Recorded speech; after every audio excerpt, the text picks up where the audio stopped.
नमस्कार, आप सुन रहे हैं द अनऑर्थोडॉक्स इंडियन 86.5 फ्रीक्वेंसी पर और आपके साथ मैं हूं प्रियांशु शर्मा।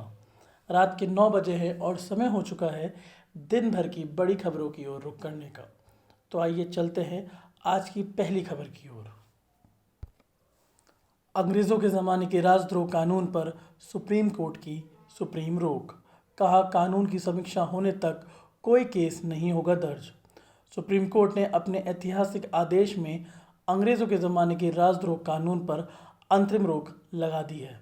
केंद्र सरकार को करीब 132 साल पुराने इस कानून से जुड़ी आईपीसी की धारा 124A पर पुनर्विचार की अनुमति देते हुए श्रेष्ठ अदालत ने बुधवार को अपने आदेश में ये भी साफ कर दिया है कि जब तक पुनर्विचार की पूरी प्रक्रिया पूरी नहीं हो जाती तब तक इसके तहत ना तो कोई एफआईआर दर्ज की जाएगी और ना ही कोई अन्य कार्रवाई की जाएगी।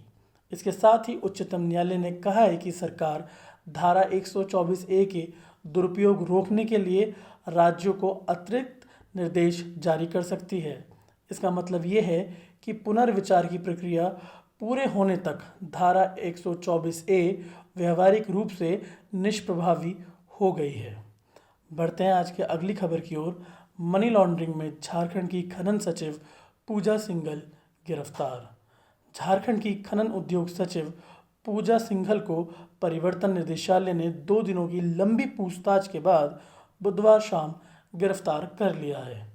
ईडी ने गिरफ्तारी मनरेगा घोटाले में सिंघल की संलिप्तता और मनी लॉन्ड्रिंग के तहत की है। उधर ईडी की कार्रवाई के बाद राज्य सरकार ने उन्हें निलंबित कर दिया है। देर शाम ईडी की विशेष अदालत के न्यायाधीश पीके शर्मा ने ईडी को पूछताछ के लिए पूजा सिंघल की 5 दिनों की रिमांड की अनुमति दे दी है। बढ़ते हैं आज की अगली खबर की ओर। कल मेरठ में रहेंगे डिप्टी सीएम केशव प्रसाद मौर्य। उत्तर प्रदेश के उप मुख्यमंत्री केशव प्रसाद मौर्य गुरुवार को मेरठ के दौरे पर रहेंगे। वे सर्किट हाउस में जनप्रतिनिधियों से संवाद करेंगे और ग्राम विकास समेत कई अन्य विभागों के अधिकारियों के साथ समीक्षा बैठक भी करेंगे। उप मुख्यमंत्री लगभग दोपहर 1 बजे फिरोजाबाद से सीधे मेरठ पहुंचेंगे।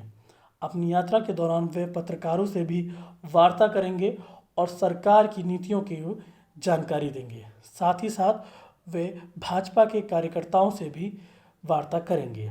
बढ़ते हैं आज के अगली खबर की ओर। पद्मश्री प्रोफेसर वगीश शास्त्री का निधन। आपको बता दें, पद्मश्री से अलंकृत योग तंत्र विद्या के विद्वान प्रोफेसर भगीरथ प्रसाद शास्त्री का बुधवार रात निधन हो गया है। 88 वर्षीय प्रोफेसर शास्त्री लंबे समय से बीमार चल रहे थे। उन्हें गंभीर हालत में 3 मई को रविंद्रपुरी स्थित निजी अस्पताल में भर्ती कराया गया था और बुधवार शाम उन्होंने अंतिम सांस ली। प्रोफेसर शास्त्री की निधन की सूचना मिलते ही संस्कृत जगत में शोक की लहर दौड़ गई है। प्रोफेसर शास्त्री के निधन पर प्रधानमंत्री नरेंद्र मोदी, राष्ट्रपति रामनाथ कोविंद ने भी शोक जताया है। बढ़ते अगली खबर की ओर। वैवाहिक दुष्कर्म मामले में 2 जजों की पीठ ने सुनाया खंडित निर्णय।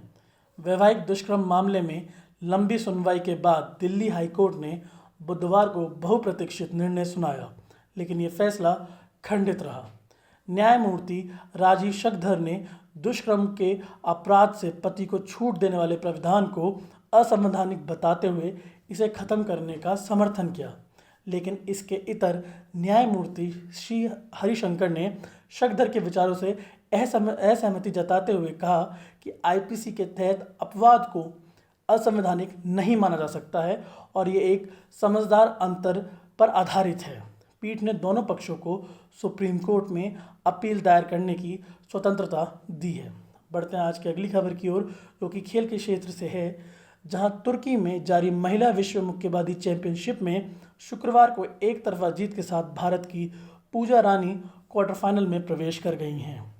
वहीं दूसरी तरफ ओलंपिक पदक विजेता लवलीना बोरिंगेन को फ्रांस की सिंडी नागंबा के हाथों 1-4 से अप्रत्याशित हार का सामना करना पड़ा है। तो ये थी दिन भर की बड़ी खबरें। आज के लिए इतना ही। आपसे कल फिर मुलाकात होगी रात 9 बजे। तब तक के लिए सुनते रहें द अनऑर्थोडॉक्स इंडियन। धन्यवाद।